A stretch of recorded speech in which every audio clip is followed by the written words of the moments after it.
তো দেখতে পাচ্ছেন অবশ্যই আপনারা কি আমার সামনের সাইডটা ডেটো প্লাস্টার হয়ে গেছে কমপ্লিট। তো এই ভাগার কাজটা কেমন হয়েছে অবশ্যই আপনারা জানাবেন, কারণ এতে মাটি ভরবে। তো মাটি ভরার আগে ওরা কি করলো, প্লাস্টার ডেটো করে নিল। সঠিক কাজ করেছে কি ভুল কাজ করেছে অবশ্যই আপনারা জানাবেন।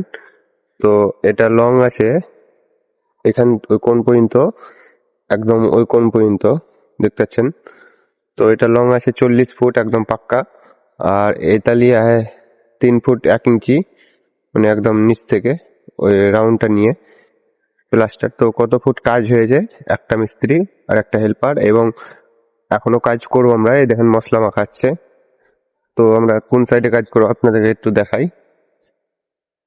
তো এই সাইডে দেখতে পাচ্ছেন ওই কলম পর্যন্ত করার চেষ্টা করব, কলম পর্যন্ত করব, আর বাকিটা করার চেষ্টা করবো আগে ধারে। তো এখন এই পর্যন্ত কাজ থাকলো আমাদের, অবশ্যই দেখতে পাচ্ছেন।